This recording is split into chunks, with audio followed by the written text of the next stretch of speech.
yeah, I think this works, right? So before I tell you all about Win.so, about what we're doing, what we've been doing over the past years, I think it's actually more important than anything else to connect you to the place that we're at right now, Portugal, right? You may think pastel de nata, Lisbon, Porto, some fatty dishes like francesinha. I love it, by the way. But I want to take you a little bit on a journey that my favorite DMO in the world, Visit Portugal, has created. And why we're all in travel. I think for me this really represents why I'm in travel and in hospitality all my life. Could you play it a little bit? I think, yeah, I don't think my pointer works. Might be that.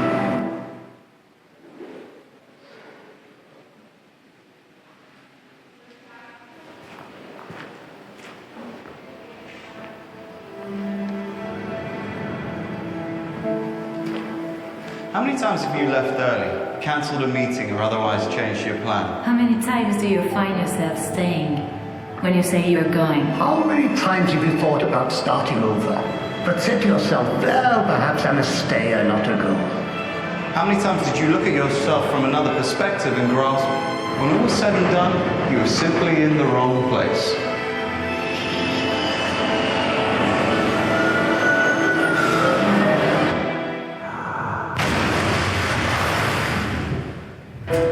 This is the moment to seek out new views and angles.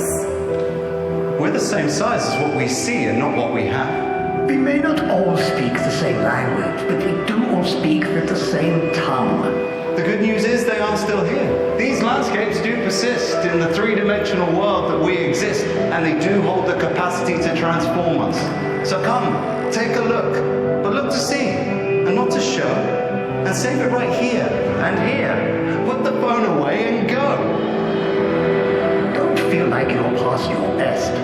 Just remember that no matter how many years we are granted, and however wise, however much dust has settled in our eyes, we still don't know just what wave might be next. 2-meter roller or a 30-meter breaker?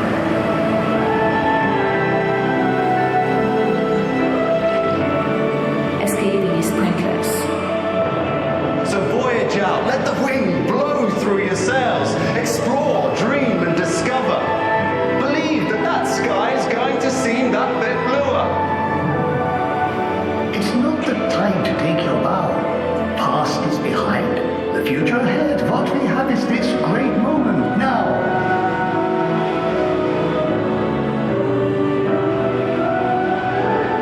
Keep this in your head. It's the truth. And this is the proof. And it's with us each and every day. We just have to read the signs. The train only passes once.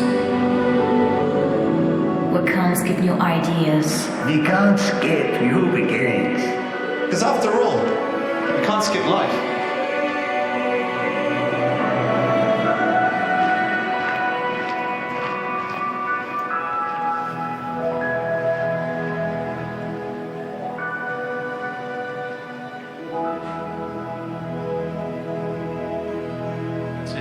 So this video gets me chills every time. This is the core reason, one of the core reasons, or the representation why I moved to Portugal during COVID, and stayed for what is it, 13, 14 months.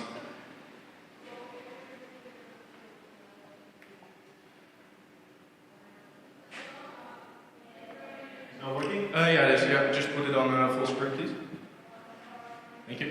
So a little bit more about myself, and I promise you this relates to what we're here today. So on the top you see a small boutique hotel, family run, 24 rooms. My family owned this for about 25 years, and they were actually one of the early adopters of Booking.com. As you may know, it's a Dutch company, right? Or used to be a Dutch company. They belong to the first percent joining Booking.com. They also belong to the 100% over the last 2 years that didn't receive any benefits from Booking.com, the most profitable travel company in the world until now, right?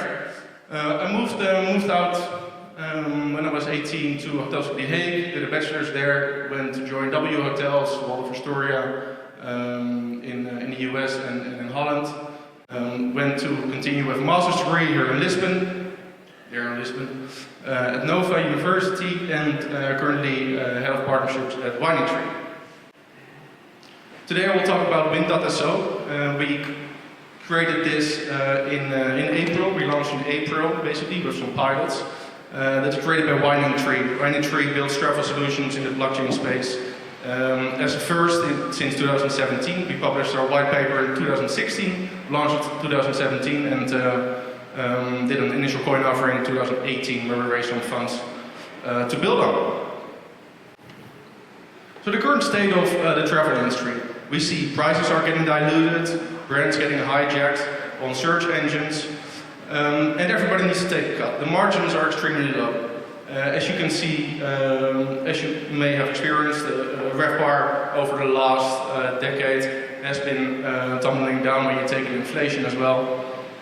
So the margins are increasingly cutting, basically.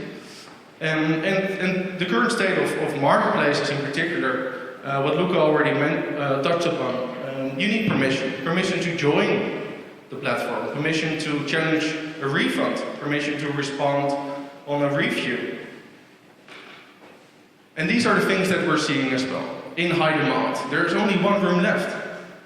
And the traveler sees your search result is influenced by how quick an accommodation pays us, whether they are part of our loyalty program, and if we manage their payments.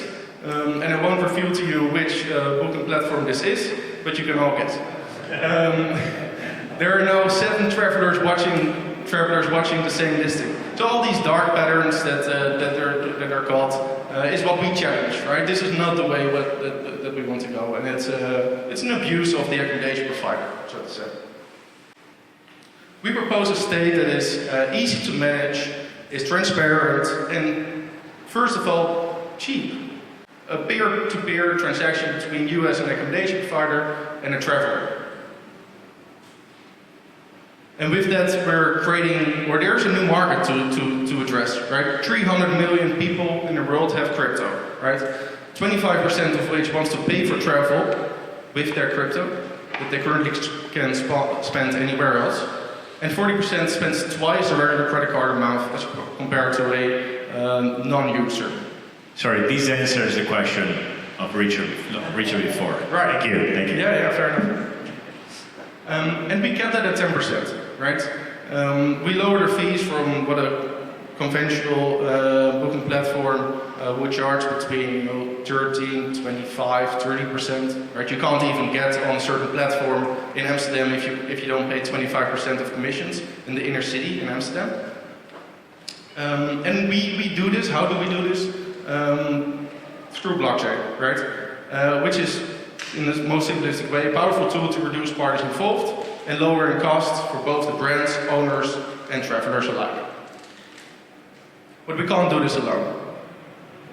We need the help of accommodation providers to create more fair cancellation policies for hosts and prevent 50% of cancellations, what you see over the past years at Booking.com. We need your help to create relevant review systems of accurate experience and stays. And we need your help to differentiate your listing, right? We can't get AI-generated listing profiles that are mainly generic, and the traveler can't differentiate between you or the accommodation 10 minutes away. We need to be able to express your authenticity and the experience what you're trying to recreate for these travelers. And this is what we're proposing to solve, right? Win.so Innovation Network. We differentiate on 4 points, right? We don't have any rate parity, right? No rate parity issues. You own your own rates. We're blockchain native, meaning that we're cheaper, faster, and more convenient. We're community-funded projects since the get-go. No one holding the strings above us, no VC or whatsoever. And we're building a public good, right? meaning that anyone could take, copy paste, or copy our code that we've been written over the past 5 years, 6 years, and put a different front end on it. We're really here to change the industry, and sure, everybody needs to take money and get money.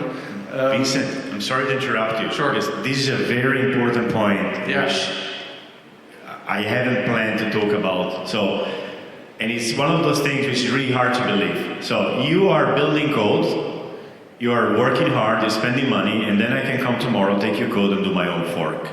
Yeah. We spent millions over the last years. Right, but like Booking spent billions or millions on the code, but they don't give their code out. Yeah, it's closed source. Tell us why you're not crazy.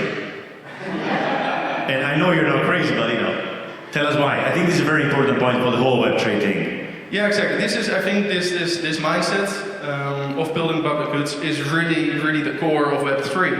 And even though you talk, Luca, about ownership, ownership in Web3 is so different than it was in Web 2 or Web 1, belonging to one entity or one person.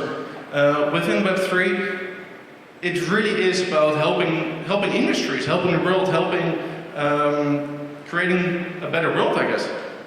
And that's why we're building open source platforms.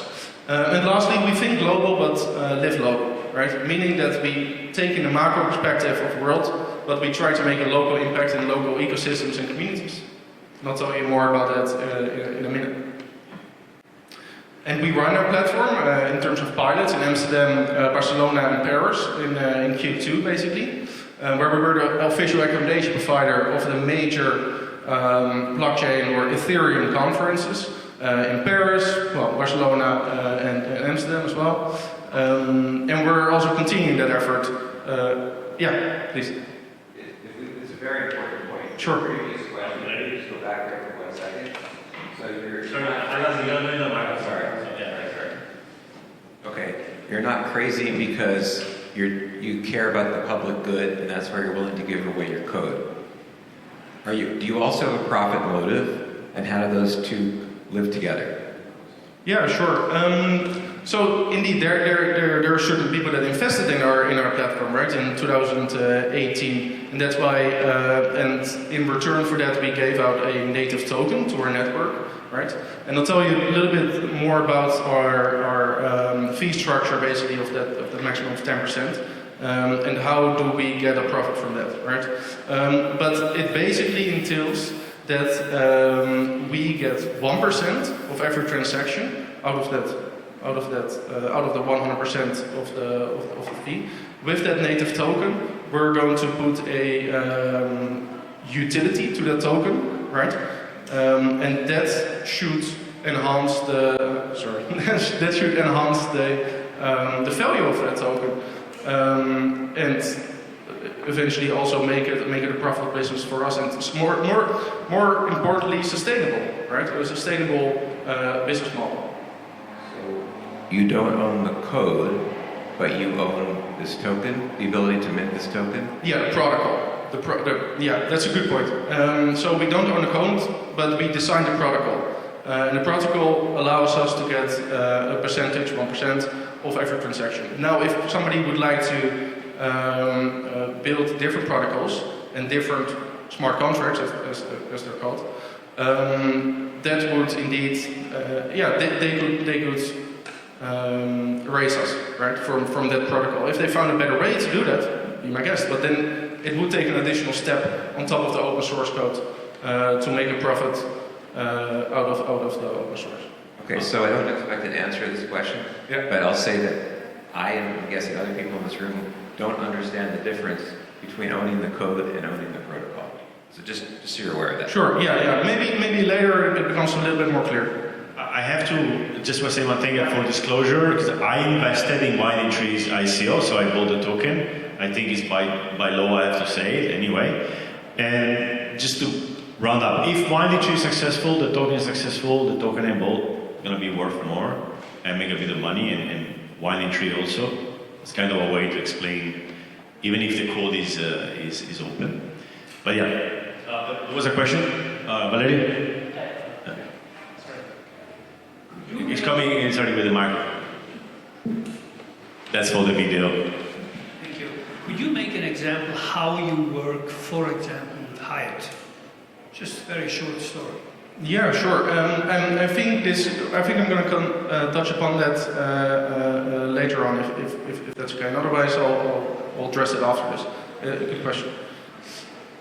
So yeah, we ran this pilot with the conferences just mentioned, with Hilton, Hyatt, Zogu, and Le Méridien on a very ad hoc basis actually. We did, as you call it in industry, group allotments, right?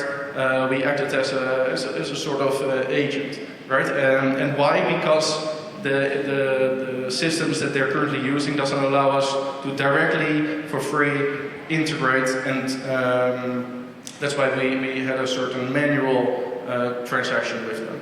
Yeah. I saw a question in the back.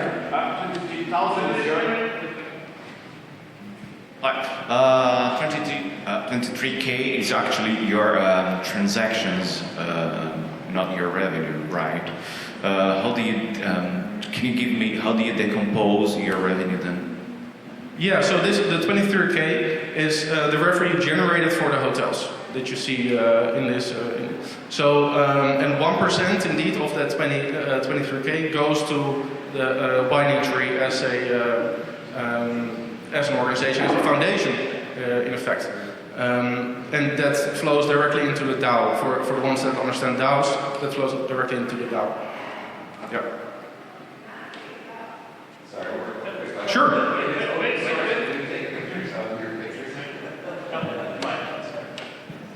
Given that it's open, are these open source, these slides? Can we take pictures of them? Yeah, good question. Yeah, you can. Feel free. In fact, you can join our later on our Discord channel where you can even see our meetings. You can see whatever we discuss. You can propose stuff. You can comment on certain things. We have about 25 different channels in that application where you can see everything that we're doing, from marketing to development work. Anything is possible. Was this a trap question? Like, if you said no, like, imagine, the code is open, but the slides don't touch them. I seriously didn't know. Tough crowd. Yeah. Thank you. Another question in the back. I want just to know what is Thank you. Ma magari Stefano o Francesco, fate una mano a Valerio.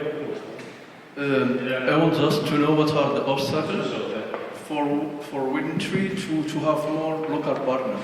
So for now, I think if I want to book by this platform or Win.so, so I will just book like in those partners, right? What are your obstacles to have like other partners? Yeah, so these were just the pilots, the pilot hotels and accommodation providers that we ran with. We have on the roadmap that we're going to, that I'll show you later, to integrate with local partners. But for now, it's really important. We touch upon supply.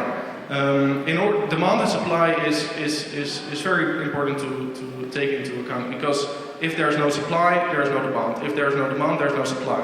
Right? So we first have to establish quite a lot of supply in order and at the same time raise demand, right? In order to make an argument to smaller accommodation providers. Let's say somebody that owns just one or two accommodations. Why would they switch if they get their entire? Why would they switch if they get their entire content, all their bookings, through one of the big channels, right? So the idea is that we first raise demand. Let's say you're at these big brands. We say, okay, at one point you currently get, let's say, 1 million of revenue from crypto travelers, from any target market that we attract. If you join us, same goes for smaller accommodations. If you join us, you will save 100, 200k in commissions, and you have all the benefits of Web3. But what it really is about for these big brands, and also, frankly, any accommodation provider, is the bottom line, right? So you first have to get an argument for these potential partners to sign up. Now, I'm not saying that, you know, and to be honest, the brands that we're talking to, from smaller to larger brands, they have been super positive about all this as compared to 2 years ago, right? We've been at this since 2017, right? And there was a lot of backlash from smaller to larger accommodation providers. Crypto, no, it's fat, it's Web3, it's blockchain, whatever, I don't understand. But what we're currently seeing in the last couple of, well, half a year, I would say, is that they're indeed very open to explore possibilities. And it doesn't, and hospitality is a very slow industry when it comes to technology adoption, right? But we're seeing a change, a shift in attitudes towards these technologies. We're going to stop the questions now. We have a Q&A session at the end for any question, for any speech before lunch. So you can go ahead. So I want to show you a little bit what this market is like. So on the left you see you see a chart, right?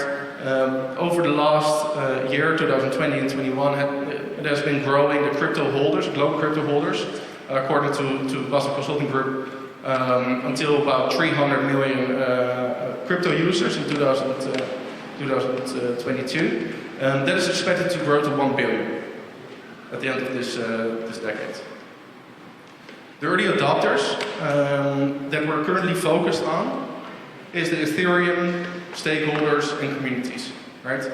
Meaning that we will provide accommodation for conferences, team retreats, on-site business meetings, individual leisure travel. And why is that? Because these people are acquainted with what we're talking about. If these people don't get it, if they don't book, who's going to book, right? Who's going to connect a wallet and bridge tokens and pay in crypto if these guys don't even book it? These are the core testers, I would say, of the platform, right? Vincent, sorry, this number, the crypto users, is people with wallets or are also people with a Binance account where they bought? Yeah, anything.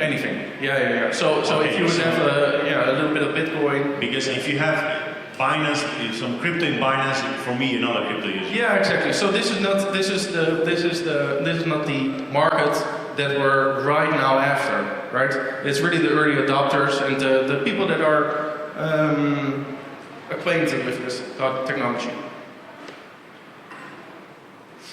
So this is the product roadmap basically. We have been testing the MVP as I showed you before through Q1 and Q2. We're currently onboarding hosts, right? Talking to big chains, but also talking to smaller accommodation providers. This month we're going to launch. December we want to have 5,000 room nights transactions, meaning that we have checkouts, right? Not bookings for 2023. No, we want to have checkouts on 5,000 checkouts in December. In 2023. We're going to expand integrations, and then you have to think of PMS systems, channel managers, switches, all these guys. So this is important because I want to show you the fee distribution, right? How are we spending our fee? What is being done with this 10%, right? And I want to take you back to a couple months before when we tested our MVP. We told accommodation providers that they can receive crypto, they can exchange it themselves, they can do the entire transaction, just because we want to make it as peer-to-peer as possible, right? But guess what? Big hotels are not going to do that. Even my parents, which have the 24-room boutique hotel, they don't know how to switch Ethereum, Bitcoin, whatever, or stable coins to euro. And why? Because they have to pay their suppliers in euro or any local currency. So that didn't work, right? We asked 1% transaction fee, and that's what we wanted. That our intention was to make it as cheap as possible for these guys. But the market is just not ready yet. So we said, okay, we're going to take into account that whole exchange and deliver them euros as their as they're used to, right? Take that entire crypto exchange away from them. They don't have to deal with it. Okay, so we're adding another 3% because 3% covers the exchange fee, the manual transactions, and all that. And that's provided with CMART, and CMART is basically our corporate Red Hat company that is affiliated to Binance, that is allowed to make these transactions, right? And then we added 6% to the traveler's choice, and this is where it gets interesting. They get in return a lift token, or lift tokens, or carbon offsetting, or cashback, right? These are the three options.